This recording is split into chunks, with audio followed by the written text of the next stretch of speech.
My husband, ignoring my salary of $1.5 million, said, "Hey, you poor sick woman. I've already processed the divorce papers. Get out of my house tomorrow." But 3 days later, he called me in a panic. "Hello, everyone. Thank you for being here with me today. Before I begin my story, I'd love to know which city you're joining us from. Please feel free to share in the comments. Now, let me take you into this story. Medicine? You think I went out to get you medicine?" Richard laughed, a cold, sharp sound that echoed off the high ceilings of the master bedroom. He stood at the foot of the bed, looming over me, still wearing his expensive suit, his face twisted not with concern, but with pure, unadulterated disgust. "I brought something much better than medicine, Meredith. This is a cure. A cure for both of us." He tossed a thick manila folder onto the bed. It landed heavily on my legs, sliding slightly over the silk duvet. My hands were shaking so violently from the fever that I could barely grip the edge of the stiff paper. My body felt like it was on fire, my temperature hovering near a dangerous 104 degrees, but the look in my husband's eyes sent a chill through me that froze my very marrow. "Open it," he commanded, his voice devoid of any warmth. "Unless you're too weak to even do that." I struggled to sit up, my head swimming with dizziness. With trembling fingers, I opened the folder. The bold, black letters at the top of the first document screamed at me, blurring in and out of focus through my tear-filled eyes. Petition for dissolution of marriage. Divorce papers. "Richard?" I whispered, my voice raspy and broken. "What is this? I asked you for antibiotics. I can't breathe." "Stop it. Just stop the act," he snapped, pacing the room now, his energy frantic and aggressive. "I am done, Meredith. I am done coming home to a sick, useless woman. I am done dragging you through life. Look at you. You're pathetic." Before I continue with how my husband tried to destroy me and how he ended up regretting the day he was born, please leave a comment letting me know what part of the world you are watching from. Thank you for being here with me. To understand the magnitude of this betrayal, you have to understand the state I was in. For 2 days, I had been confined to this bed, utterly helpless. I had caught a severe viral infection that seemed to shut down my entire system. My throat was so swollen I could barely swallow water. My joints ached as if they were being pulled apart. This morning, I had begged Richard, the man I had devoted the last 5 years of my life to stop at the pharmacy on his way home from work. He had promised. He had kissed my forehead, a cold, perfunctory peck, and said he would take care of it. I had spent the entire day drifting in and out of fever dreams, checking the clock, waiting for the sound of his car in the driveway. The house was so large, so silent. It felt like a tomb. Every tick of the grandfather clock downstairs felt like a hammer hitting a nail into my coffin. I was thirsty, so incredibly thirsty, but the pitcher on the nightstand was empty, and I didn't have the strength to walk to the bathroom to refill it. When I finally heard the garage door open, relief had washed over me. I thought, thank God, he's here. He'll have the medicine. He'll help me sit up. He'll hold a glass of water to my lips. I had prepared myself to be grateful. I had prepared myself to apologize for being a burden, for being sick. But the footsteps coming up the stairs weren't the hurried steps of a worried husband. They were heavy, deliberate, angry. And then the door had burst open, and my reality shattered. "You're surprised?" Richard scoffed, seeing the shock on my face. He walked over to the window and looked out at the sprawling lawn, his back to me. "I've been planning this for months. I just waited for the right time. And honestly, seeing you like this, lying there like a corpse, it just confirmed everything. You're dead weight, Meredith. You've always been dead weight."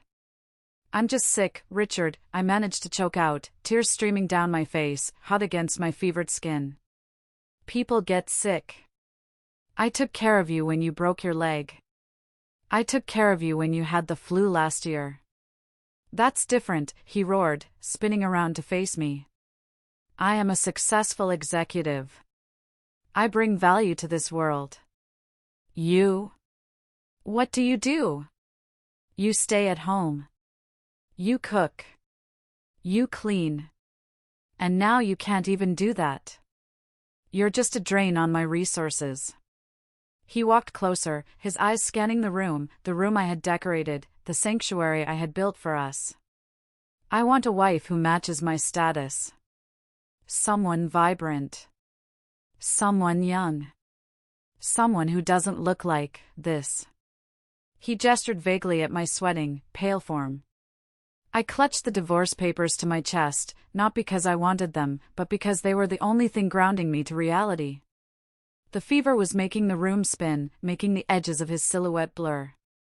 I felt like I was hallucinating. This couldn't be the man who vowed to love me in sickness and in health. This was a stranger. A cruel, heartless stranger wearing my husband's face. Please, I whispered, my pride crumbling under the weight of my illness. We can talk about this later. Please, just get me some water. My head hurts so much. Richard just stared at me. For a second, I saw a flicker of something in his eyes, maybe memory, maybe a shred of humanity. But then it was gone, replaced by a cold, calculating sneer. He reached into his pocket, pulled out his phone, and checked a message. He smiled at the screen, a smile I hadn't seen directed at me in over a year. No, he said simply. I'm not getting you water. I'm not getting you medicine. I'm not your servant anymore, Meredith. I'm a free man. And I have plans tonight.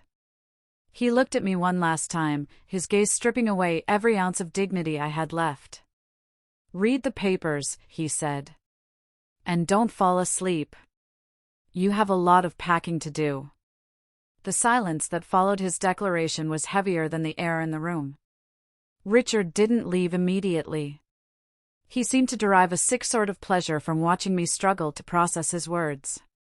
He walked over to the vanity, my vanity, and picked up a bottle of perfume. He sniffed it, grimaced, and set it back down with a clatter. Listen to me closely, you broke, useless woman, he began, his voice dropping to a menacingly low register. Do you think I want to spend the rest of my prime years playing nursemaid to a poverty-stricken housewife? I have a reputation to maintain. I have a future. Poverty-stricken? I repeated, the words feeling foreign on my tongue. The fever was making my thoughts sluggish, but his insults were sharp enough to cut through the haze. We built this life together. We? Richard threw his head back and laughed. It was a harsh, barking sound. There is no we when it comes to the assets, Meredith. Look around you. He swept his arm wide, encompassing the luxurious bedroom, the high-end furniture, the view of the manicured estate outside. This house. It's in my name. The cars in the garage? My name. The bank accounts? My name. You brought nothing into this marriage but your sad little suitcase and your love. And you will leave with exactly that. He walked over to the bed and sat on the edge, careful not to touch me, as if my sickness was contagious poverty. I've consulted with the best divorce lawyer in the city. The prenuptial agreement, which you so naively signed, is ironclad. You get nothing. No alimony. No division of property. You are entitled to zero. I remembered that prenup. He had presented it to me 5 years ago, claiming his parents insisted on it because of some family trust. I had signed it without reading it closely because I trusted him. I loved him. I didn't care about money. I never had. Why are you doing this now? I asked, a fresh wave of tears blurring my vision. While I'm like this? Because I'm done waiting, he spat. And because Tiffany is waiting for me. The name hung in the air like toxic smoke. Tiffany. Tiffany? I asked, though deep down, I think I already knew. The late nights at the office. The new passwords on his phone. The scent of vanilla and cheap musk that sometimes clung to his shirts. Yes, Tiffany, Richard said, his face lighting up with a sickening pride. She's 29. She's a model. She's vibrant, healthy, and beautiful. She understands my position as a successful man. She appreciates me. Unlike you, who just drags me down with your depression and your illnesses. He stood up, adjusting his cuffs, looking at himself in the mirror. We're getting married as soon as the ink is dry on these papers. She's going to move in here. We're going to redecorate. Get rid of all this dullness you brought into the house. He turned back to me, his expression hardening into stone. So, here is how this is going to work. I don't want to see your face in this house tomorrow. I'm giving you until dawn. Get out. Pack your rags and leave. Dawn? I gasped. Richard, I can't walk. I have a fever of 104. Where am I supposed to go? That is not my problem, he said coldly. Go to a shelter. Go back to that rundown trailer park your parents live in. Crawl into a ditch for all I care. Just be gone. He pointed a finger at me. And don't you dare touch anything of value. No jewelry that I bought you. No electronics. No designer clothes. Those are assets of the marriage, and since I paid for them, they stay. You take the clothes on your back and whatever personal trash you brought with you 5 years ago. I looked at him, really looked at him, and for the first time, the love I had held for him didn't just crack, it evaporated. It was replaced by a cold, hard knot in the pit of my stomach. He wasn't just divorcing me. He was trying to destroy me. He wanted to erase me. You're kicking me out, to die? I whispered. Don't be dramatic, he sneered. You're not dying. You're just pathetic. Crying won't change the legal reality, Meredith. The papers are filed. The process is in motion. He checked his watch. I'm going to sleep at Tiffany's loft tonight. I can't stand the smell of sickness in here. Tomorrow morning, at 9 a.m. sharp, I'm sending a crew to change the locks. If you are still here, I will have the police remove you for trespassing. Do you understand me? I didn't answer. I couldn't. Good, he said, taking my silence for submission. Enjoy your last night in luxury, Meredith. It's all downhill for you from here. He turned on his heel and walked out. The bedroom door slammed shut, vibrating the walls. A moment later, I heard the heavy thud of the front door, followed by the roar of his sports car engine, the engine of the car I had paid for, though he didn't know it, fading into the distance. I was alone. Sick, divorced, evicted, and replaced. The silence rushed back in, deafening and terrifying. But as the sound of his car vanished, something strange happened. The fear didn't consume me. Instead, a different kind of heat began to rise within me, burning hotter than the fever. It was the heat of absolute, scorching rage. I lay there for 15 minutes, letting the tears flow until they naturally stopped. I gasped for air, my chest heaving, listening to the emptiness of the house. He was gone. He was really gone. And he thought he had won. He thought he had discarded a piece of trash. Slowly, painfully, I wiped my face with the back of my hand. The despair that had threatened to drown me began to recede, replaced by a clarity that was sharp and icy. Richard had made a calculation based on the woman he thought I was, Meredith, the housewife. Meredith, the pushover. Meredith, the poor girl from nowhere. He had no idea who he had just declared war on. I reached under my pillow. It wasn't the pillow I usually slept on, it was the extra one I kept propped up for reading. My fingers brushed against something hard and cool. I pulled it out. It was a sleek, black smartphone. Not the 3-year-old model with the cracked screen that sat on my nightstand, the one Richard monitored, the one he constantly complained about paying the bill for. This was a satellite-encrypted device, state-of-the-art, worth more than Richard's entire wardrobe. It was my only secret. The one thing I had kept from him, not out of malice, but out of a desperate need to have a safety line to my past life, the life I had paused to be his wife. I pressed my thumb to the sensor. The screen flared to life, bypassing the lock instantly. There were no social media apps. No games. No photo albums of cats or sunsets. There was only a secure email client, a banking app for high-net-worth individuals, and a contact list with only 5 names. I tapped the contact labeled Diane COO. My heart pounded against my ribs, not from the illness anymore, but from the adrenaline of the mask finally slipping off. I pressed the call button.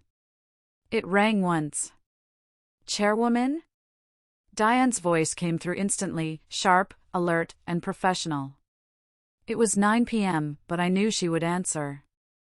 She always answered. We didn't expect a check-in until next week. Is everything all right? I took a deep breath, fighting the rasp in my throat. I needed to sound like myself. Not Meredith the victim, but Meredith the chairwoman. Diane, I said. My voice was weak, but the steel underneath was unmistakable. Contingency Plan Omega. Activate it. There was a pause on the other end. A heavy, pregnant silence. Plan Omega was the nuclear option. It was the protocol we had drafted 5 years ago, a break glass in case of emergency plan that I had prayed I would never have to use. It meant my cover was blown. It meant the marriage was over. It meant war. Understood, ma'am. Diane's voice dropped an octave, shifting from surprise to tactical efficiency. What happened? Are you compromised? I've been evicted, I said, the words tasting like ash. Richard filed for divorce. He kicked me out. He gave me until dawn to vacate the premises. He's marrying his mistress. The audacity, Diane hissed. I could hear the sound of a keyboard clacking furiously in the background. He has no idea who he's dealing with. Ma'am, your health status? Your biometrics are showing elevated stress and temperature on our remote monitor. I'm sick, Diane. Viral infection. High fever. I can barely walk. He left me here to rot. He did what? Diane's professional veneer cracked for a split second, revealing the fury of a best friend. That son of a. Okay. We are moving. I am not sending a standard ambulance. I'm dispatching the extraction team. ETA 20 minutes. Do you need the police? No, I said quickly. No police. Not yet. I want this quiet. He thinks I'm a helpless, poor woman who's going to crawl to a shelter. I want to let him believe that. I looked around the room where I had nursed him through his failures, where I had listened to his dreams, where I had secretly funded his entire lifestyle. Diane, I said. Bring the team to the service entrance. No sirens. And prepare the legal department. I want a full asset review ready by morning. Consider it done, Chairwoman, Diane replied. We're coming to get you. Hold on. I lowered the phone. My hand was shaking less now. The fever was still burning me up, but my mind was laser-focused. I looked at the divorce papers still lying on the bed. I reached out and closed the folder. You want a divorce, Richard? I whispered to the empty room. I'll give you a divorce. But first, I'm going to teach you a lesson about value. The 20 minutes I waited for Diane felt like an eternity, yet they passed in a blur of feverish preparation. I didn't pack a suitcase. Richard had told me to take only my rags, to take nothing of value. He wanted me to leave with nothing? Fine. I would leave with absolutely nothing. I managed to stand up, my legs trembling violently under my weight. I stripped off the silk nightgown Richard had bought me for our anniversary last year, the one he said made me look presentable. I let it drop to the floor in a puddle of fabric. I walked to the back of the closet, past the designer dresses he claimed were assets of the marriage, and found the old, worn-out sweatpants and oversized hoodie I had worn when we first met. They smelled like dust and memories. I pulled them on. The fabric was rough against my fevered skin, but it felt like armor. It felt like me. I sat on the edge of the bed, shivering, clutching my secret phone. Exactly 19 minutes after I hung up, my phone vibrated. We are at the service entrance. Perimeter is clear. I didn't have the strength to walk down the stairs. I knew that. But I wouldn't have to. The door to the bedroom opened silently. It wasn't kicked in like Richard had done. It glided open. Two figures in dark tactical medical uniforms entered, moving with the precision of special forces. They weren't regular paramedics. They were the elite medical security team from Meredith Global. Behind them strode Diane. She was wearing a trench coat over her business suit, her face set in a grim line. When she saw me, huddled in old sweats, pale, sweating, and shaking, her composure shattered. "Oh, Meredith," she whispered, rushing to my side. She placed a hand on my forehead and hissed at the heat radiating from me. "He left you like this? He actually left you like this?" "I'm okay, Diane," I rasped, though I clearly wasn't. "I just need to get out of here." "Get the stretcher," Diane ordered the team, her voice like a whip crack. "Portable 4, now. Start a saline drip with antivirals immediately." The team moved instantly. Within seconds, I was being lifted gently onto a collapsible stretcher. A needle pricked my arm, and I felt the cool rush of fluids entering my dehydrated veins. It was the first relief I had felt in 2 days. "We're taking you to the private suite at St. Jude's," Diane said, walking beside me as they wheeled me out into the hallway. "Dr. Evans is already prepping the isolation unit." As we passed through the living room, my eyes caught the large wedding portrait hanging above the fireplace. It was a beautiful photo. We looked so happy. I looked so adoring. Richard looked so protective. It was a lie. All of it. "Stop," I whispered. The team halted immediately. "Ma'am?" Diane asked. I looked at the photo, then at the vase on the mantel, then at the expensive Persian rug underfoot. "Leave everything," I said, my voice gaining a momentary strength. "Don't take a single thing. Not my toothbrush. Not my books. Not even my coat." "But ma'am, your mother's locket." Diane started. "It's in the safe deposit box at the bank, not here," I said. "Anything in this house, leave it. Richard said I brought nothing, so I leave with nothing. I want him to come back to a house that is perfectly undisturbed, except for the fact that I have vanished." "Understood," Diane nodded. "We leave no trace." They carried me out the front door. The cool night air hit my face, and I inhaled greedily. In the driveway, there were no flashing lights. Just a sleek, black Mercedes-Benz Sprinter van with tinted windows. It looked like a diplomatic transport vehicle. They loaded me into the back, which was equipped like a mobile ICU. The doors slid shut with a solid, reassuring thud, sealing me off from the house, from Richard, from the life I had tried so hard to build. As the vehicle began to glide down the long driveway, Diane sat beside me, holding my hand. "We have the legal team on standby," she said softly. "Do you want to initiate the asset freeze immediately?" I closed my eyes, the medication starting to pull me under. "No," I whispered. "He gave me until dawn. I'll give him 3 days. Let him live in his victory. Let him think he's won. Let him invite his mistress over. Let him plan his new life. 3 days?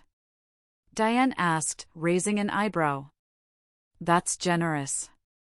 A small, cold smile touched my lips. It's not generosity, Diane, I said. It's the drop. The higher he climbs in the next 3 days, the harder he's going to fall when I pull the rug out. I want him to taste the victory before I choke him with it.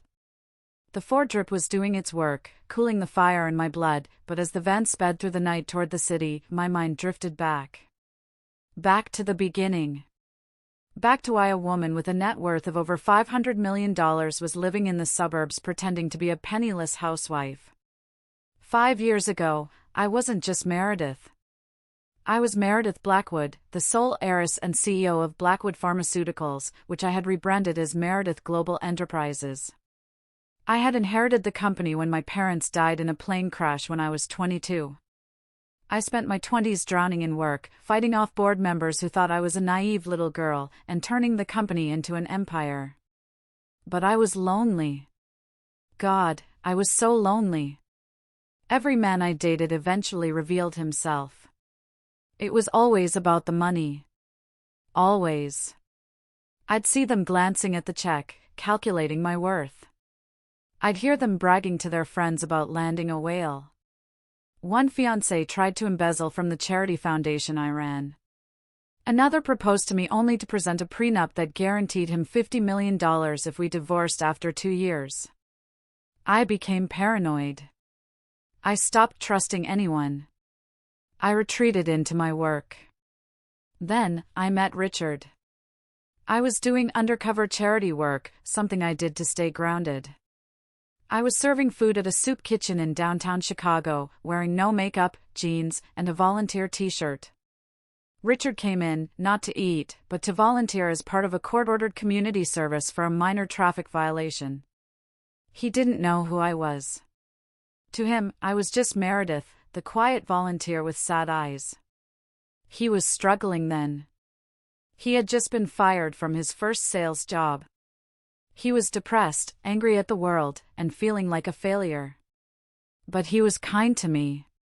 He helped me carry heavy boxes of canned goods. He made jokes about the mystery meat we were serving. He walked me to my car, a beat-up Honda Civic I used for these occasions, to make sure I was safe.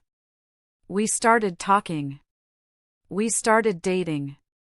I told him I was a freelance copywriter struggling to make ends meet. I wanted to see if someone could love me for me, without the millions, without the private jets, without the power. And for a while, he did. Or I thought he did. He seemed to love my simplicity. He loved my cooking. We moved into a small, rented apartment. I paid half the rent from my copywriting money, which was actually funneled from a secret account. Those were the happiest days of my life. I felt seen. I felt human. When he proposed, he did it with a ring that cost him 2 months' salary. It was tiny, flawed, and perfect. I said yes without hesitation. I thought I had found my unicorn, the man who loved Meredith, not the CEO. I remembered the night he came home crying because he couldn't find a job. I held him. I told him I believed in him.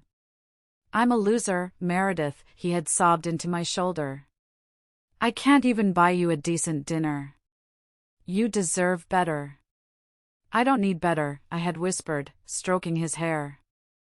I just need you. We'll build it together, Richard. I promise. I decided then that I would help him.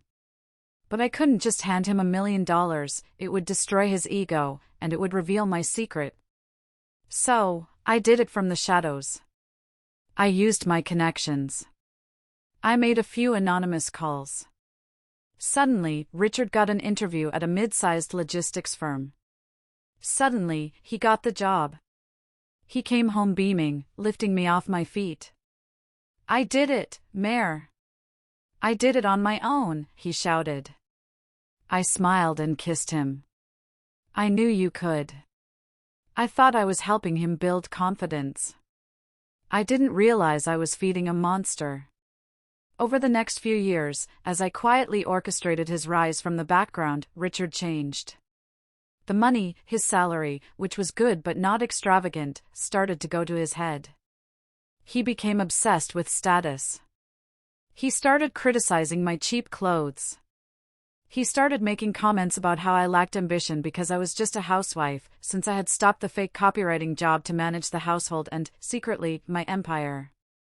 He forgot the woman who held him when he was nothing. He started believing his own hype. He started believing he was a self-made king, and I was just the peasant he had graciously allowed into his castle. Lying in the medical van, a single tear escaped my eye. My experiment had failed. I wanted true love so badly that I had created a lie, and that lie had birthed a narcissist who had just kicked me out to die. The betrayal went deeper than just emotional abandonment. It was financial, and the irony of it was so sharp it could draw blood. Flashback to 1 year ago. Richard had been promoted to regional director, again, a move subtly influenced by a subsidiary of my company acquiring a stake in his firm. His ego was out of control. He decided he needed a mansion. He needed a Porsche. He needed to look the part of the wealthy executive. He found the house on Willow Creek Lane. It was listed for $4 million. "We can't afford this, Richard," I had told him gently, playing the role of the cautious, budget-conscious wife. "Stop being so small-minded, Meredith," he had yelled. "You have to spend money to make money. I'm taking out a business loan. I'm leveraging my future bonuses. It's a calculated risk. Something you wouldn't understand." He took out a massive, high-interest loan from a private equity lender to buy the house and the car. He put everything in his name, claiming it was for liability reasons, but I knew it was because he didn't want me to have a claim on it. Then, the market dipped. His calculated risk blew up in his face. 6 months ago, he was on the verge of defaulting. He stopped sleeping. He was drinking heavily. He was terrified of losing the house and being humiliated in front of his colleagues. I couldn't watch him suffer. I was still his wife.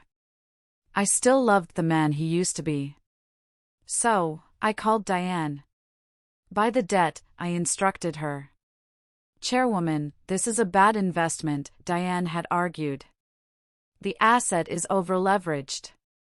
And the borrower, your husband, is high risk. Just do it," I ordered. "Have Meredith Global's distressed asset division, Phoenix Capital, buy the note from his lender. Buy it all. The mortgage, the car loan, everything." Diane did it. We bought Richard's debt. We became his bank. Richard came home that day looking like he had seen a ghost, but happy. "You won't believe it, Meredith. The bank sold my loan to some new investment group, and they restructured the terms. I have a grace period. I'm saved." He didn't know he was saved by his wife. He didn't know that every month he wrote a check to Phoenix Capital, he was writing a check to me. But there was one thing Diane insisted on inserting into the new loan agreement. A moral clause. It was standard in some high-level executive contracts, but Diane made this one specific. Clause 11B, the borrower agrees to maintain a standard of personal conduct that reflects positively on the lender's investment. Any act of moral turpitude, including but not limited to public scandal, criminal activity, or the abandonment of familial responsibilities, constitutes a material breach of contract and triggers an immediate recall of the full principal amount. I had laughed when I saw it. "Diane, isn't this excessive?" "It's insurance, Meredith," Diane had said seriously. "He's unstable. If he ever turns on you, this clause is the kill switch." I never thought I would use it. I thought it was just legal jargon. But as the medical van pulled up to the private entrance of the hospital, I realized Diane had been right all along. Richard hadn't just divorced his wife. He had declared war on his creditor. He was living in my house. Driving my car. Spending my money. And he had just kicked me out. The realization hardened my heart into a diamond. He wanted to claim the assets were his? Fine. I would let him see exactly who owned what. Diane, I said, opening my eyes as the van came to a halt. The fever was still there, but the fire in my belly was hotter. Yes, Chairwoman? Contact the legal team at Phoenix Capital. Tell them to prepare a notice of default. Cite Clause 11B. Diane smiled, a sharp, predatory smile. Breach of contract due to abandonment of familial responsibilities? Exactly, I said. He wants to marry Tiffany? He better hope she's rich. Because in 3 days, he's going to owe me $4 million due immediately. The next morning, while I was hooked up to IVs and monitors in the VVIP suite of the hospital, receiving the best care money could buy, Richard was waking up in what he thought was his kingdom. I didn't need to be there to know what was happening. I had installed security cameras in the common areas of the house years ago, ostensibly for burglar protection, but really because my security team insisted on it for my safety. I had access to the feeds on my secure tablet. Lying in my hospital bed, I watched. It was 10 a.m. Richard walked into the house, holding hands with her. Tiffany. She was exactly as he had described, young, blonde, and undeniably beautiful in a plastic, manufactured way. She was wearing a tight white dress that looked more appropriate for a club than a Tuesday morning. "Oh my God, babe!" Tiffany squealed, her voice grating even through the audio feed. She spun around in the foyer, her heels clicking on the marble. "It's huge. And it's finally ours?" "All ours, baby," Richard said, puffing out his chest. "I told you I'd handle her." "She's gone." "Did she put up a fight?" Tiffany asked, walking over to the living room and running her hand over the sofa I had picked out. "She didn't dare," Richard laughed. "I told her to be out by dawn. And look." He gestured to the pristine, empty room. "She didn't take a thing. Probably too weak to carry anything. Pathetic." "Ew," Tiffany said, wrinkling her nose. "Ideally, we burn everything she touched." "This sofa? Hideous. It smells like old people."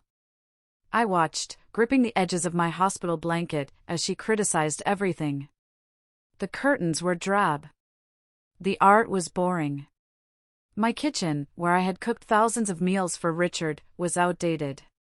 "Don't worry, honey," Richard cooed, wrapping his arms around her waist. "You can change whatever you want. I'm the king of this castle now, and you're the queen. We'll hire a designer tomorrow.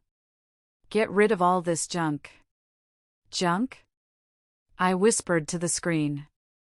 That junk was hand-selected Italian leather and limited edition prints. They walked up the stairs to the master bedroom. My heart clenched. That was my sanctuary.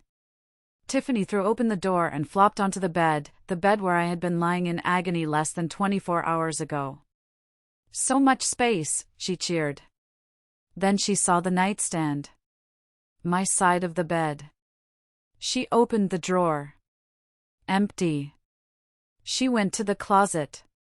She pulled open the doors. "Whoa," she said. She really left her clothes?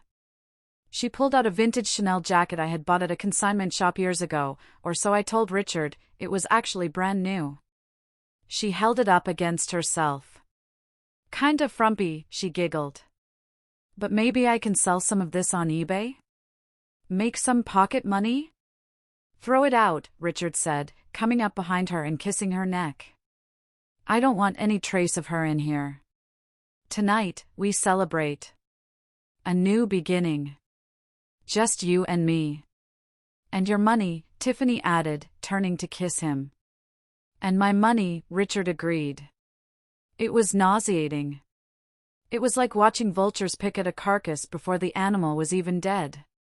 They moved through my house with such entitlement, such arrogance. Richard looked happier than I had seen him in years. He looked liberated. He had erased me completely.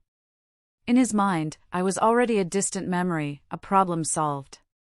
I'm going to order the best catering in the city for tonight, Richard announced. Lobster, Wagyu beef, the works. I want to toast to my freedom. Yay! Tiffany clapped her hands. Can we get that expensive champagne? The one with the gold label? Anything for you, my love, Richard said. I'm a rich man. I can afford it. I turned off the tablet. I couldn't watch anymore. The bile rose in my throat. Director Evans, I said to Diane, who was working on her laptop in the corner of the room. Yes, Chairwoman? Is the trap set? The trap is set, Diane confirmed. We've notified the bank holding his credit cards. They are technically issued by a subsidiary bank we own a controlling stake in. We've flagged his accounts for suspicious activity pending a review. Good, I said, leaning back against the pillows. He wants to celebrate with lobster and champagne? Let's see how he pays for it. The evening of day one brought the first crack in Richard's facade. I didn't see this on camera, but I saw the transaction logs later. Richard had invited a few of his bros over to show off his new life and his new fiancée. He wanted to make a splash. He called Le Monde, the most exclusive catering service in the city. He ordered a feast fit for royalty, imported seafood, truffles, and yes, the champagne Tiffany wanted. The total bill came to $2,500. At 7 p.m., the catering van arrived. The delivery staff set up the spread in the dining room. It looked magnificent. Tiffany was taking selfies with the lobster, posting them to Instagram with captions like #newlife, #blessed, #upgrade. Richard stood there, swirling a glass of scotch, looking every inch the master of the universe. Then, the head caterer approached him with a mobile card reader.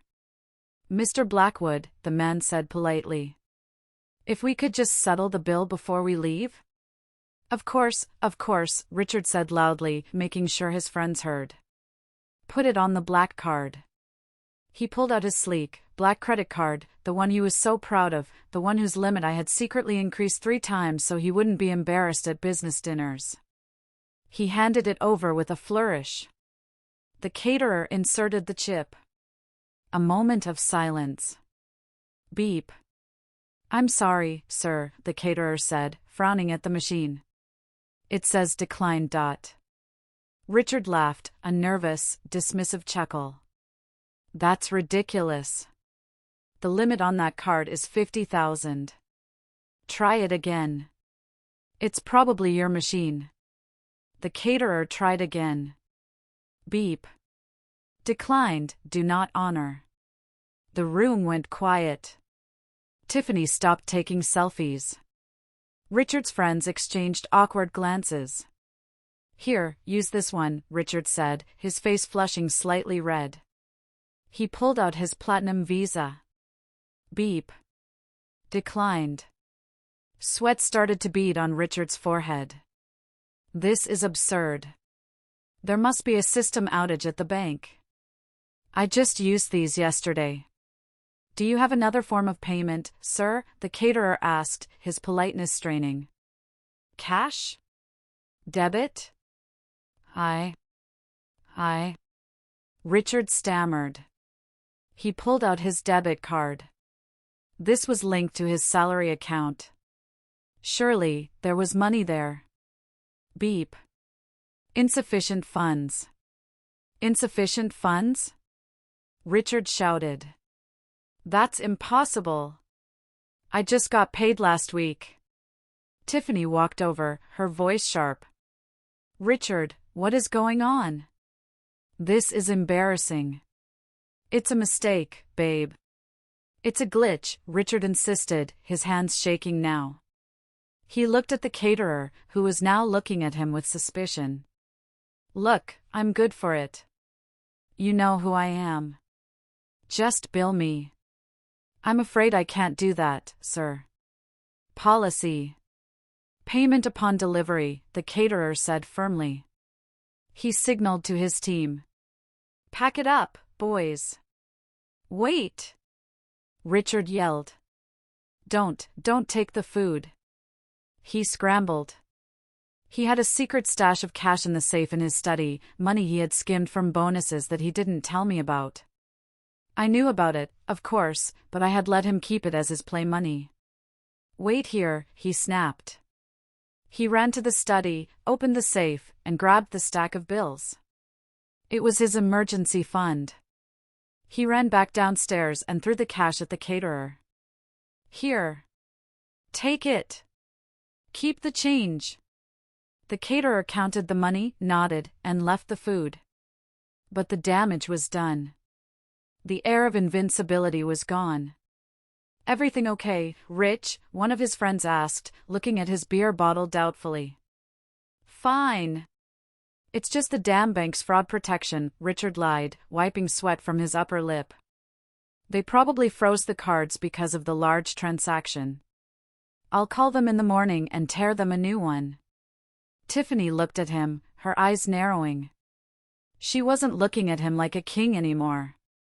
She was looking at him like a liability. You better fix it, she whispered to him, her voice low and threatening. I didn't sign up for declined cards, Richard. I will, he promised. It's just a glitch. It wasn't a glitch. It was the first domino. Lying in my hospital bed, Diane showed me the alert on the system. Subject attempted transaction. Cards blocked per protocol Omega. He paid cash, Diane noted. He's depleted his liquid reserves. Good, I said. Now he has no safety net. Tomorrow is day 2. Tomorrow, we hit the salary account. Richard went to bed that night belly full of lobster, but his mind was racing.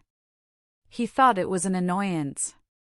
He didn't know that while he slept, the machinery of Meredith Global was grinding into gear, preparing to strip him of everything he thought he owned. The fever was breaking. My strength was returning.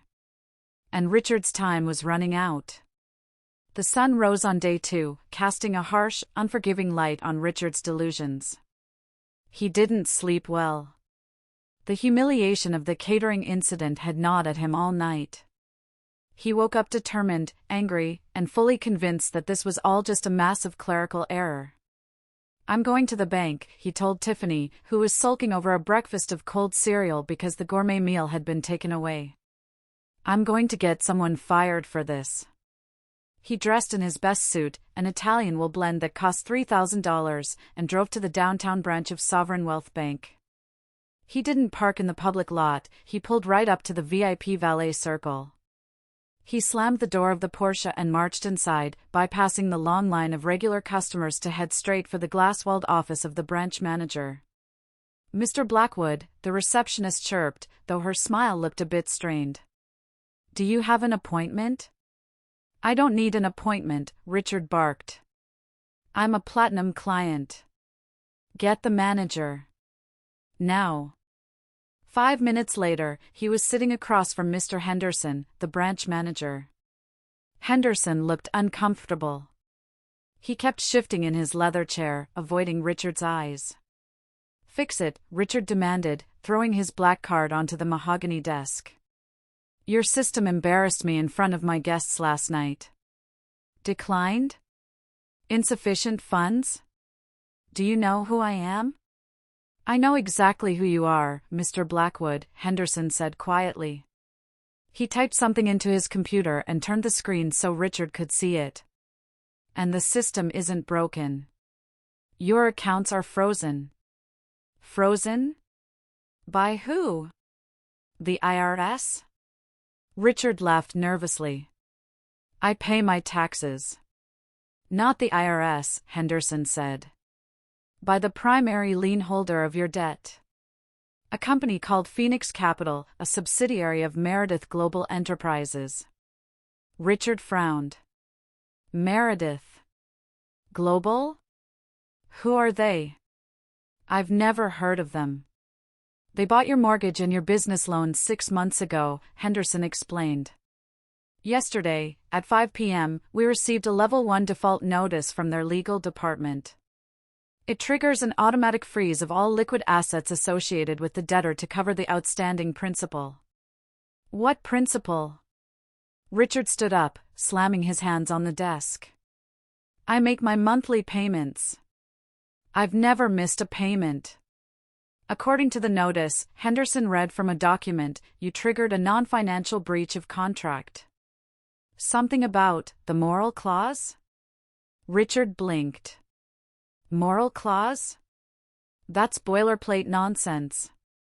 You can't freeze my salary account for that. We can, and we did, Henderson said, his voice hardening. Mr. Blackwood, your salary account balance is currently 0. It has been swept to pay down the interest.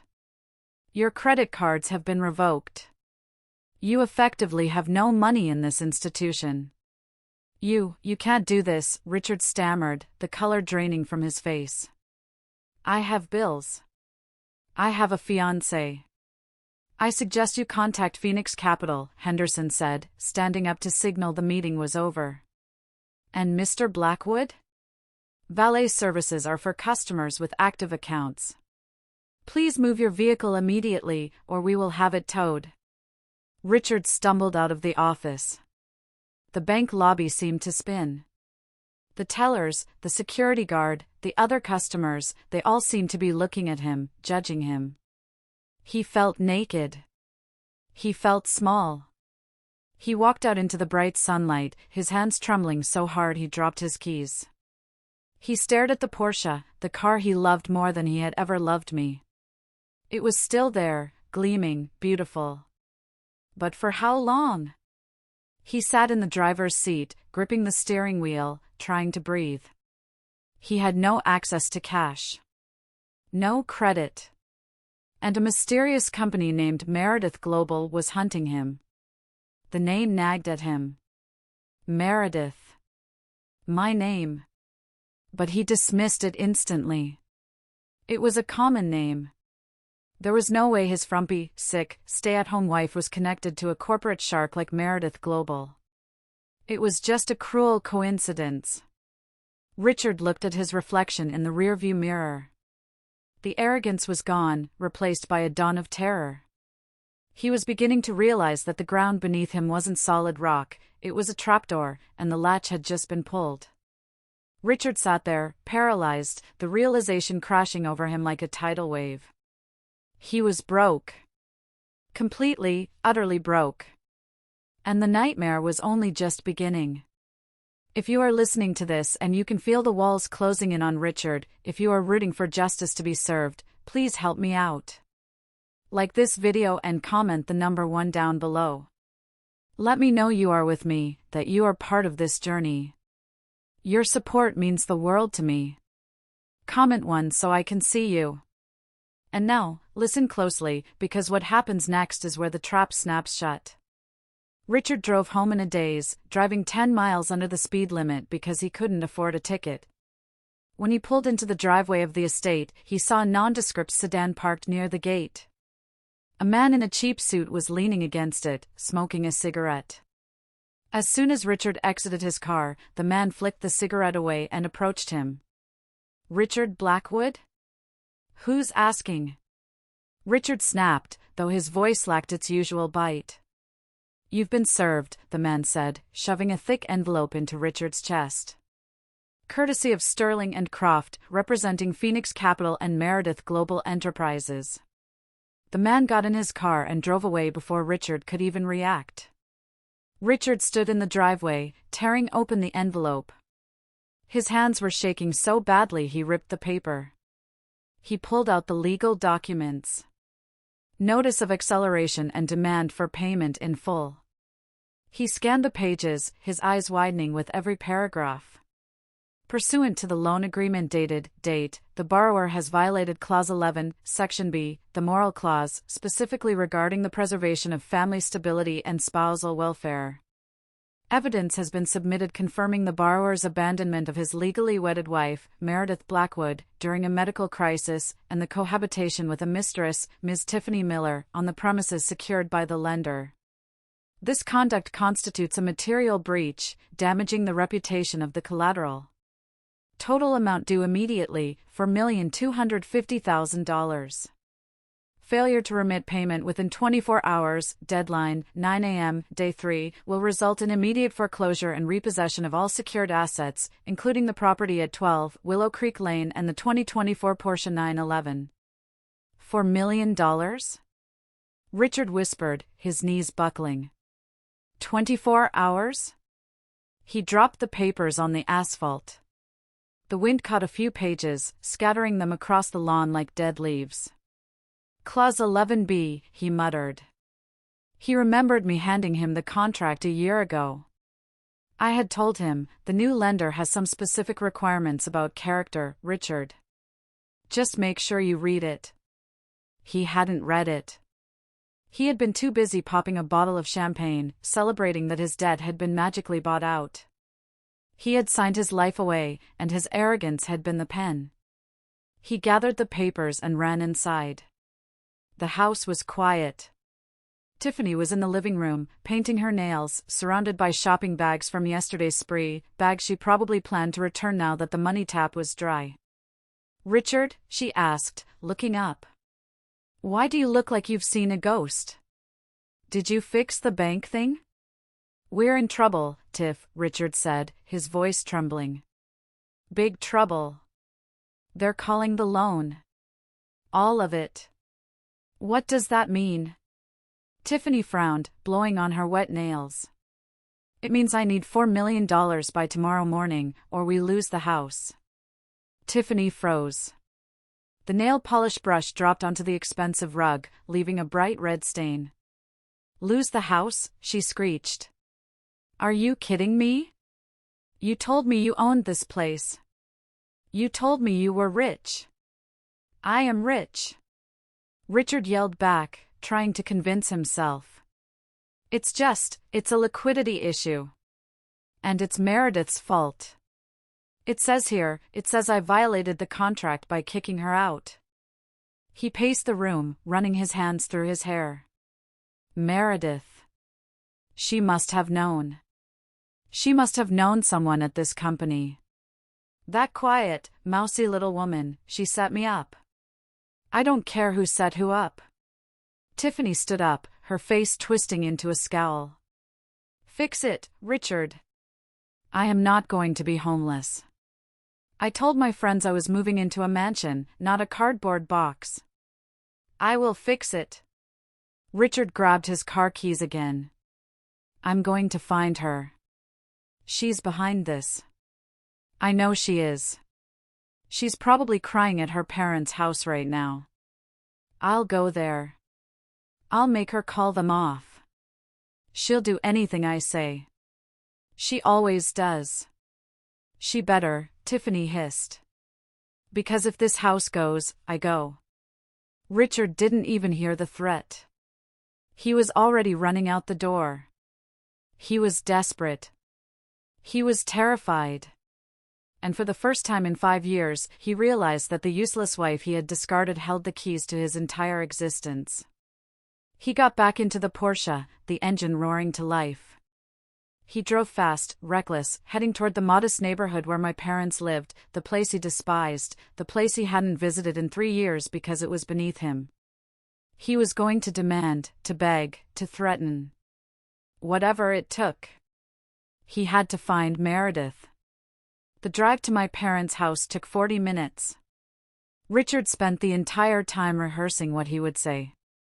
He would start with anger, how dare she sabotage him? Then he would switch to manipulation, I did this for us, Meredith, don't you see? If that failed, he would resort to pity. He knew I had a soft heart. He knew I couldn't stand to see him suffer. He pulled up to the small, neat bungalow with the white picket fence. It was a humble home, worlds away from the mansion on Willow Creek Lane, but it was filled with love, something Richard never understood. He banged on the front door, hammering it with his fist. "Meredith! Open up! I know you're in there." The door opened. But it wasn't me. And it wasn't my elderly parents. It was Sarah, my older sister. Sarah has always hated Richard. From the moment she met him, she called him a snake in a cheap suit. Sarah is a high school principal, tough, no-nonsense, and fiercely protective. She stood in the doorway, crossing her arms over her chest. She looked at Richard's disheveled suit, his sweaty face, his frantic eyes. She didn't look surprised. She looked disgusted. "Where is she?" Richard demanded, trying to look authoritative but failing miserably. "I need to talk to my wife." "Ex-wife," Sarah corrected calmly. "And she's not here." "Don't lie to me," Richard shouted. "She has nowhere else to go. I know she came crawling back here." "You really don't know her at all, do you?" Sarah let out a dry, humorless laugh. "You think after you kicked her out, while she was sick, I might add, she would just come here and cry? You think she's that weak?"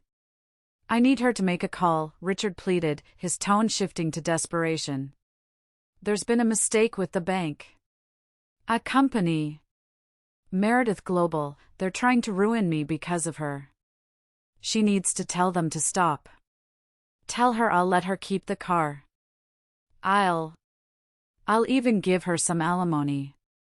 Sarah stepped onto the porch, closing the door behind her to shield our parents from his toxicity. She walked right up to him, invading his personal space. "You listen to me, you pathetic little man," she hissed. "Meredith doesn't want your car. She doesn't want your alimony. And she certainly doesn't want to help you. You don't understand." Richard wiped sweat from his brow. "I'm going to lose everything. The house, the money, everything." "Good," Sarah smiled. It was a terrifying smile. "It's about time. You spent 5 years treating my sister like a servant. You spent her money, oh yes, we know about the money she found for you, and you repaid her by cheating on her with some plastic doll." Richard froze. How do you know about that?" "Meredith knows everything, Richard. She's always known." Sarah poked him hard in the chest. "You thought you were the king? You were just the court jester, dancing while the queen paid the bills." "Please," Richard's voice cracked. He was begging now. "Just tell me where she is. Is she at a hospital? A hotel? I just need 5 minutes." "She is far above you now, Richard," Sarah said, stepping back. "She is somewhere you can't reach. Somewhere you don't belong." She turned to go back inside. "Sarah! Wait!" Richard grabbed the door frame. Sarah spun around, her eyes blazing. "If you ever come near this house again, I will call the police." "And Richard? Save your breath for the lawyers. You're going to need it." She slammed the door in his face. The sound echoed like a gunshot. Richard stood on the porch, staring at the painted wood. He was trembling. He had expected a weeping Meredith. He had expected fearful in-laws. Instead, he had been swatted away like a fly. "She's not here," he whispered to himself. "Where is she?" He looked around the modest neighborhood. A realization started to creep in, cold and terrifying. Sarah had said Meredith was far above him. He dragged himself back to his car. The sun was setting. Day 2 was ending.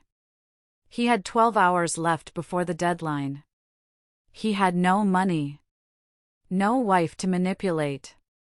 And the woman waiting for him at home wasn't a partner, she was a parasite who would detach the moment the host died. He started the engine. The drive back to the mansion felt like a funeral procession. Richard returned to the mansion as darkness fell. The house, usually a beacon of light and status, felt ominous. The shadows seemed longer in the corners of the cavernous living room. Tiffany was waiting for him.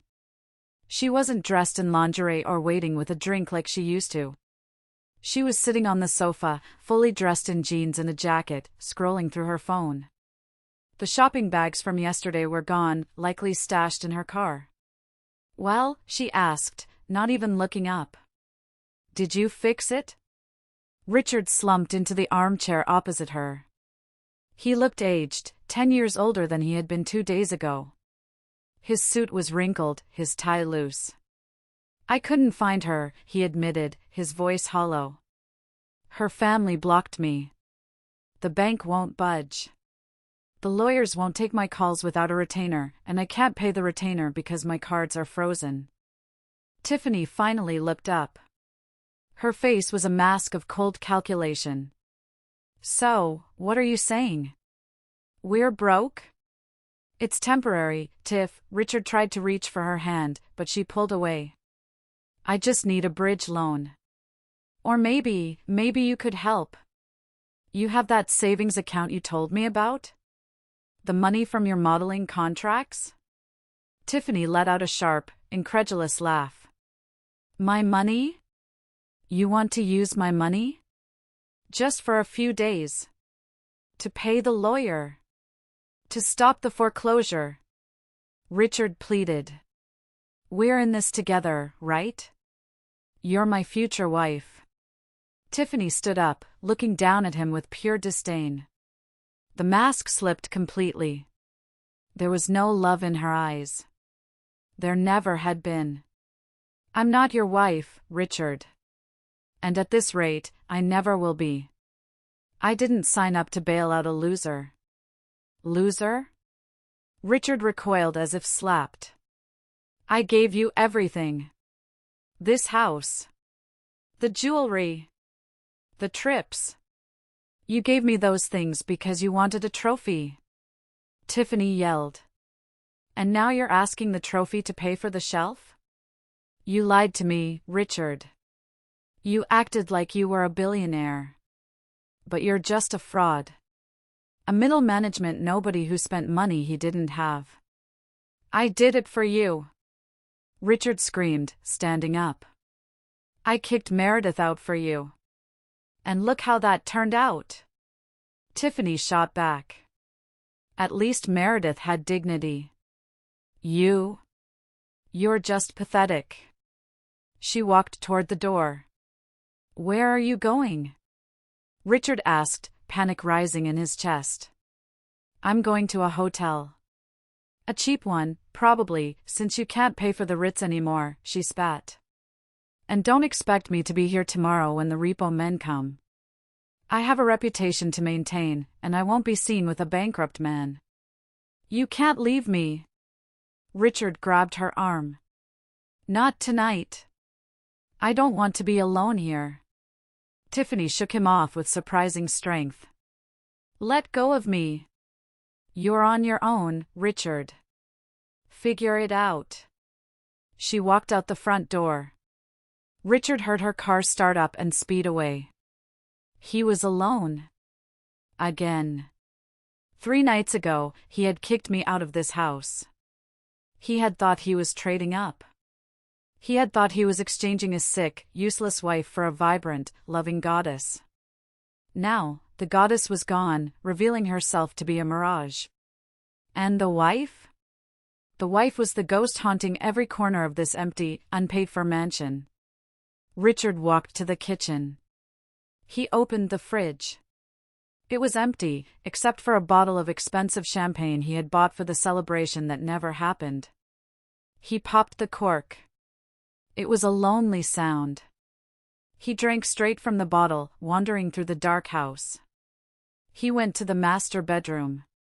He saw the empty closet where my clothes used to be. He saw the nightstand where my medicines used to sit. Meredith, he whispered into the darkness. What have you done to me? He didn't sleep that night.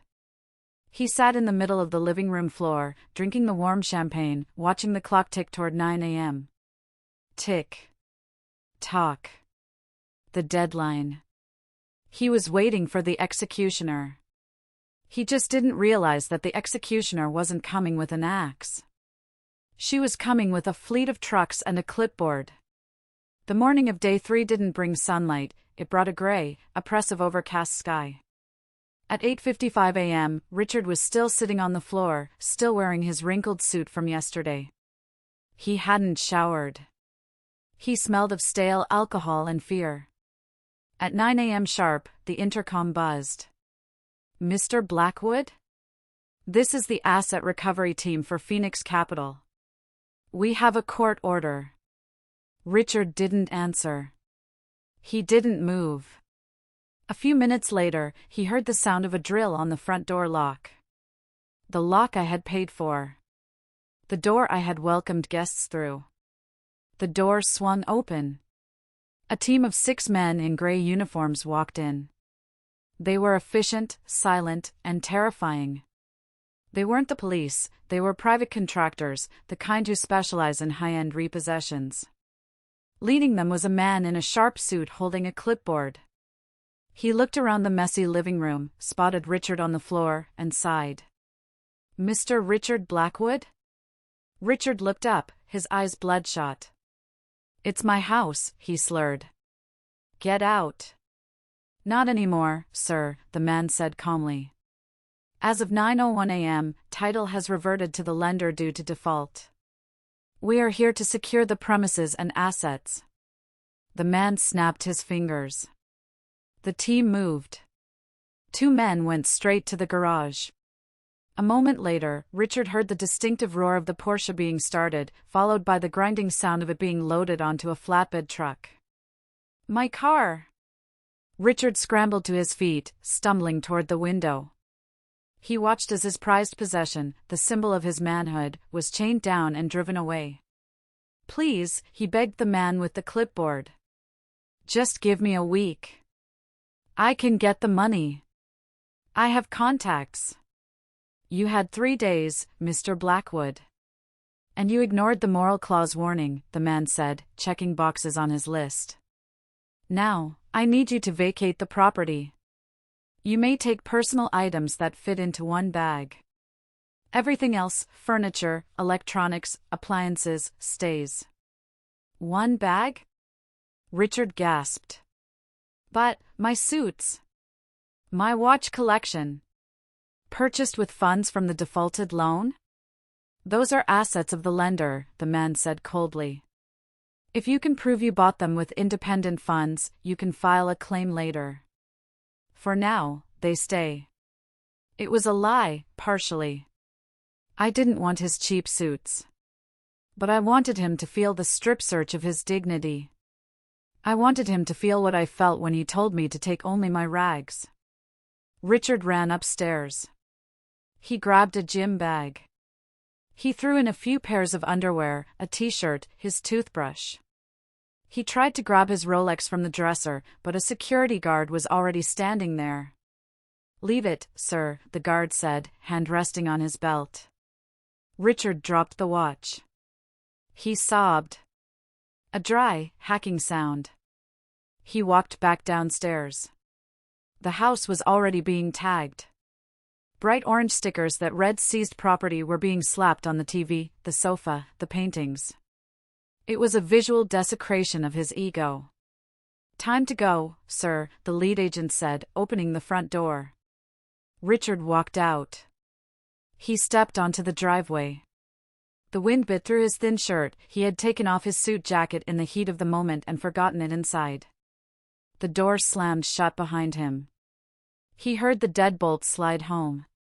A heavy chain was wrapped around the handles, and a padlock was snapped shut. He stood there. No car. No house. No wife. No mistress. Just a gym bag and a hangover. The neighbors were watching. Mrs. Higgins from next door was peering through her curtains. The gardener across the street stopped his blower to stare. Richard Blackwood, the man who strutted around the neighborhood like he owned the world, was now a homeless trespasser on his own lawn. He began to walk. He didn't know where he was going.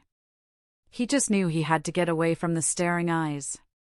He walked down the long driveway, past the gate that no longer opened for him, and onto the public road. His feet hurt in his dress shoes. His stomach rumbled. He checked his pockets. He had his phone, the old one, with the cracked screen that he hadn't bothered to upgrade because he was waiting for the new model. And he had his wallet, which contained useless plastic cards and a driver's license for an address that was no longer his. He walked for miles, aimlessly, until he reached the city center. He collapsed onto a bench in a public park, surrounded by pigeons and tourists. He was at rock bottom. The fall had been swift, brutal, and total. And in that pit of despair, his mind finally cleared enough to focus on the one name that kept surfacing. The one name that connected everything. Meredith. She was the key. She had to be. With trembling hands, he pulled out his phone. He dialed my number. He didn't expect me to answer. He expected it to go to voicemail or to be disconnected. But he had to try. He had to beg. The phone rang. Brrrng, brrrng. Richard held his breath, pressing the cracked screen against his sweaty ear. He was sitting on a park bench, his expensive shoes scuffed, his eyes wild. He looked like a madman. Brrrng. On the third ring, the line clicked open. Hello? The voice was mine. But it wasn't the weak, feverish whisper he had heard 3 days ago. It wasn't the submissive, apologetic tone of the wife who cooked his dinner. It was calm. Clear. Cold. It was the voice of a CEO. Meredith! Richard cried out, his voice cracking. Tears streamed down his grimy face. Meredith, oh God, you answered. Help me. Please, you have to help me. 40 floors above him, in the penthouse boardroom of the Meredith Global Tower, I sat at the head of a massive oak table. The room was filled with 12 board members, all dressed in impeccable suits. Diane stood to my right. My phone was placed in the center of the table, on speaker mode. The room was silent. Everyone was listening. Meredith, I don't know what's happening. Richard sobbed, his voice filling the sophisticated room. They took the house. They took the car. I'm on the street. I have nothing. I don't even have money for food. I looked around the table. The board members looked shocked, then disgusted. They were listening to the man who had abandoned their chairwoman. I waited for him to finish his hysterical rambling. I took a sip of water. Who is this? I asked, my voice echoing slightly in the large room. There was a stunned silence on the other end. What? What do you mean? Richard stammered. It's me. It's Richard. Your husband. My husband? I leaned forward, speaking into the microphone. I don't have a husband, Richard. My husband filed for divorce 3 days ago. He told me he was a free man. He told me to get out of his house. I didn't mean it. Richard wailed. I was stressed. I was angry. Please, baby, I made a mistake. It's all a misunderstanding. I'll take it back. I'll tear up the papers. Just come get me. Let's go home. Go home? I let out a short, cynical laugh. To which home, Richard? The one you got evicted from this morning? The one you never actually owned? Richard gasped. You know? How do you know? I know everything, I said, my tone dropping to pure ice. I know about the eviction. I know about the Porsche. I know about Tiffany leaving you last night because you couldn't pay for her lifestyle. And I know you are currently sitting on a bench in Central Park, wearing a dirty suit. How? Richard whispered. The terror in his voice was palpable. Are you watching me? I'm always watching, Richard. Just like I watched you cheat on me for 6 months. Just like I watched you throw my clothes in the trash. Meredith, Please, he whimpered. I'm sorry. I'm so sorry. I'll do anything. Just tell me what to do. I'm starving. I'm scared. I looked at Diane. She nodded. It was time. You want to know what to do? I asked. Yes. Yes. Tell me. Stand up, I commanded. What? Stand up, Richard. Right now. I could hear the rustle of fabric as he scrambled to his feet. He was obeying me instantly. The power dynamic had completely flipped. Okay, I'm standing. Now what? Look across the street, I said. Look to your left. Do you see the tallest building on the block? The one with the blue glass? The bank tower? No, Richard. Look higher. Look at the name on the top of the building. There was a long pause. I could imagine him squinting against the sunlight, craning his neck. M. G. E. He read slowly. Meredith Global Enterprises. Yes, I said softly. I see it. What about it? He sounded confused. That's me, Richard, I said. That building is mine. That company is mine.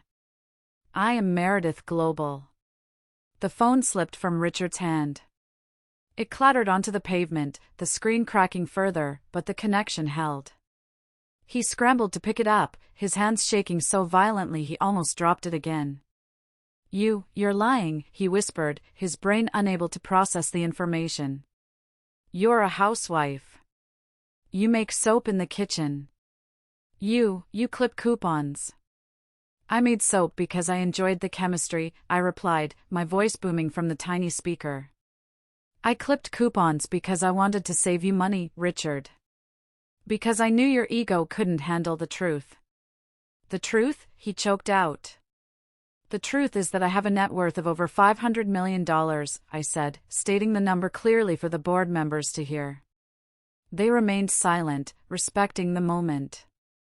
The truth is that I bought your debt to save you from bankruptcy last year. The truth is that the salary you were so proud of? It was subsidized by my contracts with your firm. Richard looked up at the building again.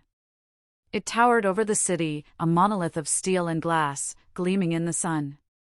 It was a symbol of ultimate power, of unreachable wealth. And his wife, the woman he had called useless, was sitting at the top of it. He felt the blood drain from his head. He felt like an ant looking up at a god. No, he moaned. This is a nightmare. It's reality, Richard, I said. And you broke it. You broke the contract. You broke the marriage. And now, you're broken. Meredith, he cried, falling to his knees right there on the sidewalk. Passers-by gave him a wide berth, looking at the weeping man in the suit with pity and disgust. I didn't know. I swear to God, I didn't know. If I had known. If you had known, what? I cut him off sharply. You would have treated me better? You would have loved me? No, Richard. You would have loved my money. You would have loved the power. You never loved me. I did. I do, he lied, desperate to salvage anything. I love you, Meredith. Please, let me see you. Let me explain. Just give me 5 minutes. I paused. I let the silence stretch, letting him sweat. You want to see me? I asked. Yes. Please. Fine, I said. Come to the lobby. I'll be down in 10 minutes. Don't be late. I hung up. I stood up from the table. The board members looked at me with awe. I adjusted my blazer, a white Versace power suit that cost more than Richard's car. Meeting adjourned, I said calmly. I have some trash to take out. Down on the street, Richard stared at the disconnected phone. Hope, blind, stupid hope, flared in his chest. She agreed to see him. That meant she still cared. That meant he had a chance. He wiped his face with his dirty sleeve. He tried to smooth his hair. He looked at his reflection in a shop window. He looked terrible, but he thought, I can charm her. I've always been able to charm her. She's soft. She'll forgive me. He crossed the street, dodging traffic, running toward the Meredith Global tower. He felt small. The closer he got to the building, the more massive it seemed. The automatic revolving doors spun like the jaws of a beast. He stepped inside. The lobby was cathedral-like. 3 stories high, with waterfalls cascading down marble walls and a security desk that looked like a command center. People in expensive suits walked briskly, radiating purpose and wealth. Richard stood in the center, a blemish on the perfection. The air conditioning chilled his sweat-soaked shirt. He walked to the reception desk. I'm here to see Meredith, he told the beautiful receptionist. Meredith Blackwood. The receptionist looked him up and down, her nose wrinkling slightly. You mean the chairwoman? Do you have an appointment? I'm her husband, Richard said, trying to summon some of his old arrogance. Tell her Richard is here. The receptionist typed something, then looked up with a smirk. Chairwoman Blackwood is expecting you. But she said you are to wait by the service elevator. She doesn't want you blocking the main flow. The service elevator? Richard felt a fresh sting of humiliation. Over there, she pointed. Richard walked to the corner of the lobby. He stood there, shifting his weight, his stomach growling. He waited. And then, the central elevator bank dinged. Not the service elevator. The main, glass-walled executive elevator. The lobby went quiet. Employees stopped and turned. The doors opened. 2 security guards in black suits stepped out first, clearing a path. Then Diane stepped out. And then, I walked out. I wasn't wearing the stained sweatpants he last saw me in. I was pristine. My hair was styled in a sharp, modern cut. My white suit glowed under the lobby lights. I wore diamond earrings that caught the fire of the chandeliers. I walked with my head high, my steps echoing on the marble floor. I didn't look sick. I looked like a titan. Richard gasped. He literally stopped breathing for a moment. He had never seen me like this. He had only seen the domestic version of me, the version he had diminished. This woman was terrifyingly beautiful. I walked straight toward him, stopping 10 feet away. The security guards flanked me, their arms crossed. A crowd had gathered, employees, clients, couriers, all watching the spectacle. Meredith, Richard breathed, stepping forward, his hands reaching out. Oh my God, look at you. Stay back, the guard warned, stepping in front of Richard. It's okay, I said, raising a hand. The guard stepped aside, but remained tense. I looked Richard up and down. I let my gaze linger on his scuffed shoes, his stained trousers, his tear-streaked face. I let the silence stretch until he squirmed. You wanted to see me, Richard? I asked, my voice projecting clearly across the silent lobby. I missed you, he stammered, falling back on his usual lies. I was so worried about you. Are you okay? The fever? I'm cured, I said. It's amazing what removing a toxic parasite from your life does for your immune system. The crowd murmured. Richard flinched. Don't be like that, he pleaded, dropping his voice to a whisper. People are watching. Can we go upstairs? Somewhere private? We need to talk about us. There is no us, Richard, I said.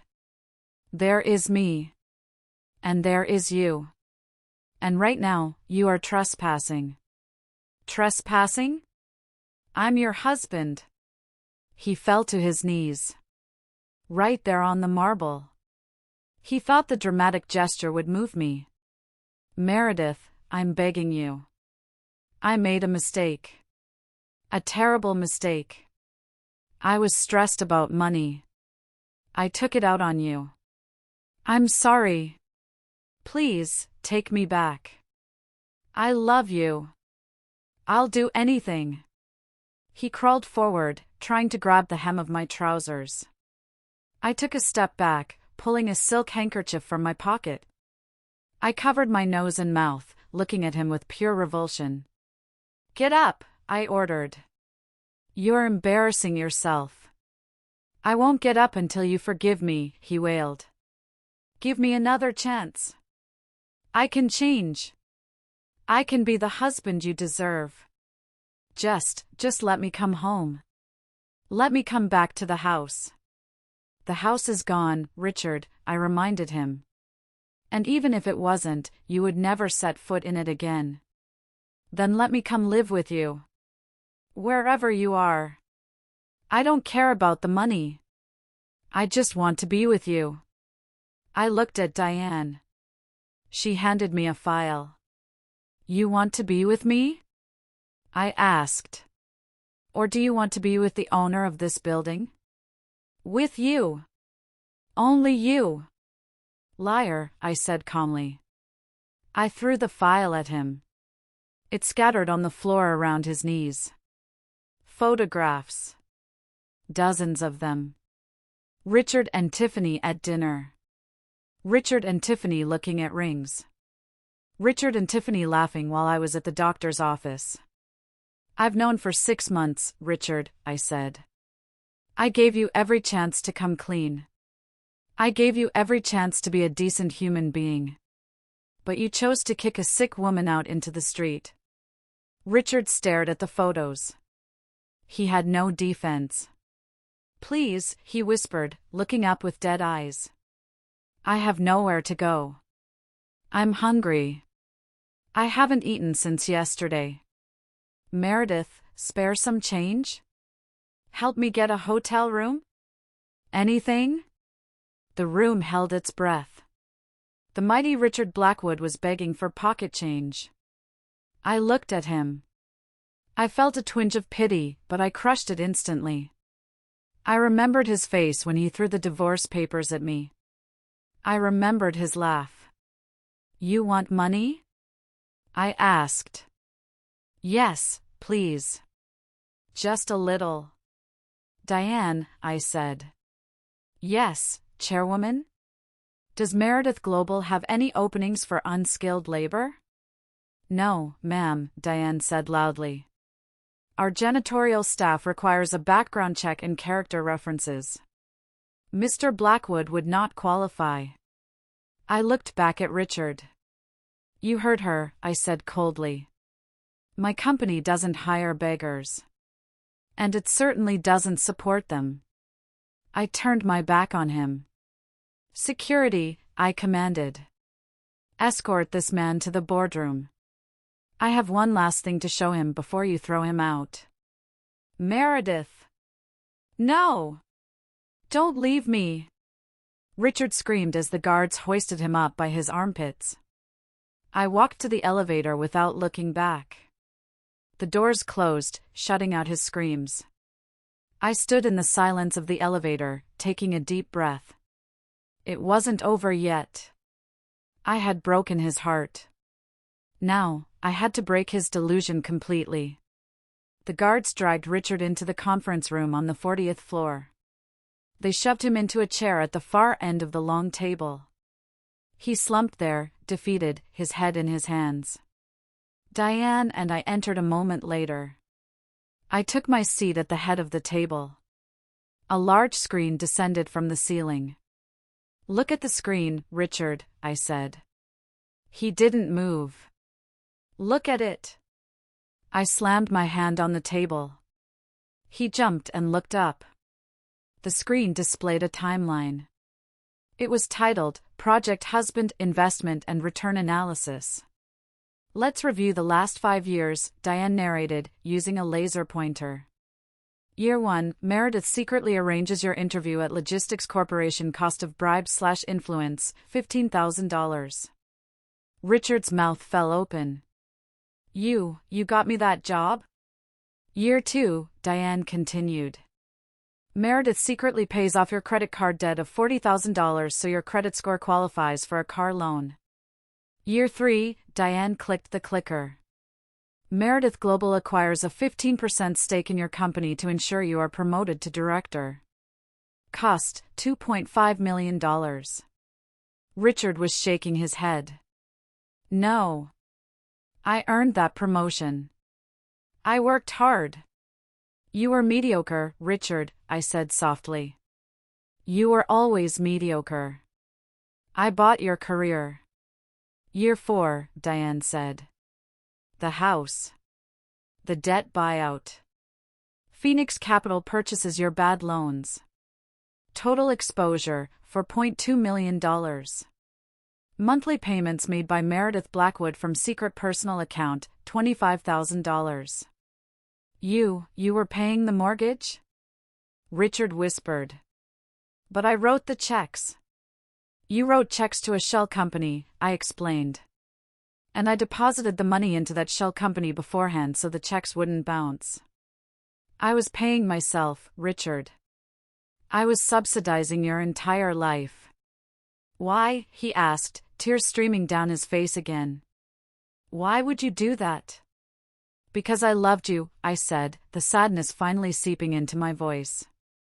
Because I wanted you to feel like a man. I wanted you to be proud. I thought if you were happy, you would love me back. I did love you. Stop lying. I snapped. Diane, play the video. The screen changed. It was grainy footage from inside our bedroom. Dated 3 days ago. It showed Richard standing over my sickbed. The audio was crystal clear. Listen to me closely, you broke, useless woman. You're a burden. A burden on my life. I'm going to marry my girlfriend Jessica. She understands my position as a successful man. Watching himself on that huge screen, seeing the cruelty in his own eyes, hearing the venom in his voice, Richard finally broke. He covered his ears. Turn it off. Please. I can't watch it. That is the man you are, Richard, I said. That is the successful man. A man who kicks a sick woman when she's down. A man who calls his benefactor useless. The video ended. The screen went black. So here we are, I said. The account is closed. The investment is written off as a total loss. Diane slid a single piece of paper down the long table. It stopped right in front of Richard. What is this? He asked, his voice trembling. Your exit interview, I said. Richard looked at the document. It wasn't a divorce decree. It was a confession of guilt. Read it, I commanded. Richard squinted at the paper. I, Richard Blackwood, hereby confess to committing adultery, emotional abuse, and spousal abandonment. I acknowledge that I knowingly violated the moral clause of my loan agreement. I admit that I have no claim to any assets held by Meredith Blackwood or her entities. Why? He asked, looking up at me. You already took everything. Why do you need this? Because you owe me $400,000 in legal fees and penalties, I said. And I know you can't pay it. But I'm feeling generous. If you sign that document, if you admit, in writing, that you are the villain in this story, I will forgive the debt. I will let you walk away with zero instead of negative $400,000. And if I don't sign? Then I will sue you, I said simply. I will garnish every paycheck you ever earn for the rest of your life. I will make sure you never own a credit card again. I will bury you in so much litigation you won't be able to breathe.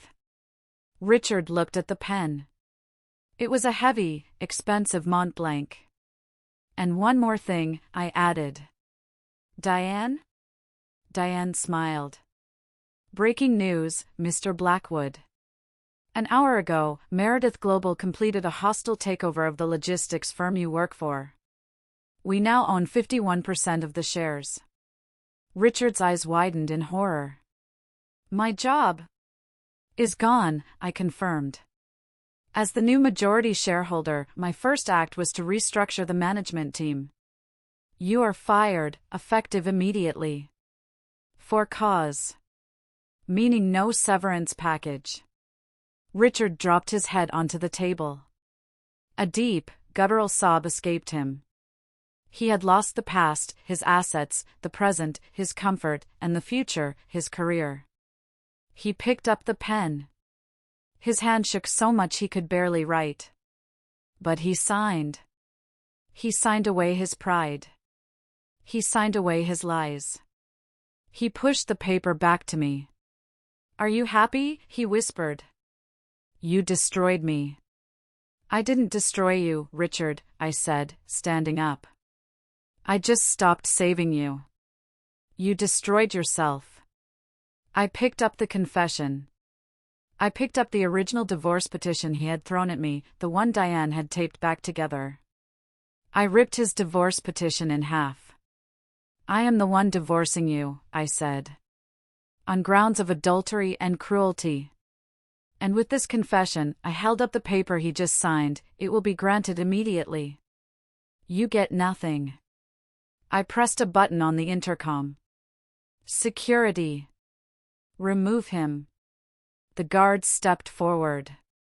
They hauled Richard out of the chair. He didn't fight. He was a broken shell of a man. Goodbye, Richard, I said. He looked at me one last time. There was no anger left in his eyes. Only regret. An ocean of regret. Goodbye, Meredith, he whispered. They dragged him out. I heard the elevator ding. I heard the doors close. I stood alone in the boardroom. I walked to the window and looked out at the city. I took a deep breath.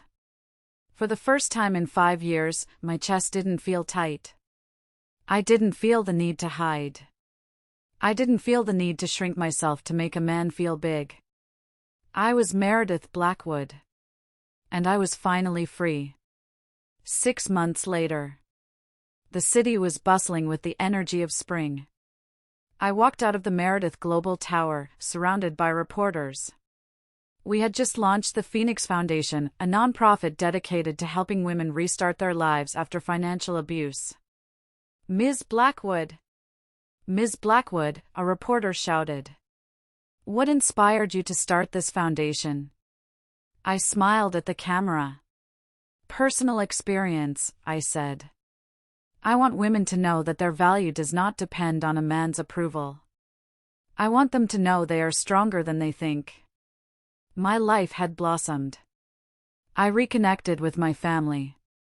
Sarah and I had Sunday dinners every week. I traveled. I ran my company with a new fire. I was happy. Truly, deeply happy. And Richard? Karma, as they say, has no deadline. I heard through the grapevine what happened to him.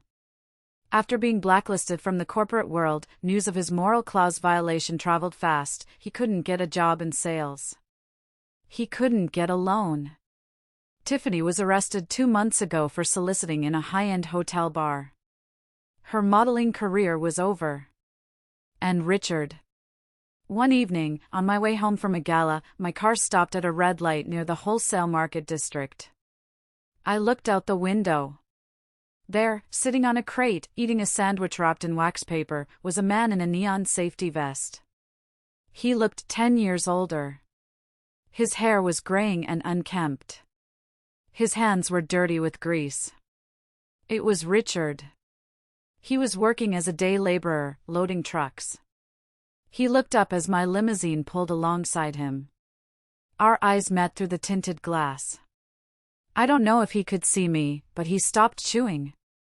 He stared at the car, the symbol of the wealth he had squandered. He didn't look angry. He just looked tired. He looked like a man who had finally learned the value of $1 and the cost of a lie. I didn't roll down the window. I didn't wave. I simply told the driver, "Lights green. Let's go." As the car pulled away, I didn't look back. Life is funny. Sometimes, the people who try to bury you don't realize you are a seed. Richard tried to bury me in dirt and darkness. He thought I would rot. Instead, I grew. I rose. And I bloomed. To all the women listening out there, don't let anyone tell you that you are useless. Don't let anyone make you feel like a burden. You are powerful. You are valuable. And if someone treats you like trash? Well, just remember, you might own the building they're standing on. Thank you for listening to my story. If you enjoyed seeing justice served, please like this video and share it with a friend who needs a reminder of their own strength. And don't forget to subscribe for more stories of truth and triumph. Until next time, stay strong. As the story concludes, it leaves us with profound lessons about resilience, self-worth, and the power of transformation. Meredith's journey is a testament to the fact that even in the face of betrayal and adversity, we hold the ability to rise above and reclaim our strength. Her story reminds us that our value is not determined by how others perceive us, but by how we see ourselves and the courage we summon to stand up for our dignity. Life often tests us in unexpected ways, pushing us to discover the depths of our inner strength. Meredith didn't just survive, she thrived, proving that every setback can become a stepping stone to an extraordinary comeback. Her ability to turn pain into purpose inspires us to embrace challenges as opportunities for growth and to never let anyone diminish our worth. What does this story teach you about resilience and self-respect? Share your thoughts below or comment good if you feel empowered by Meredith's journey. Let's celebrate the strength within us all.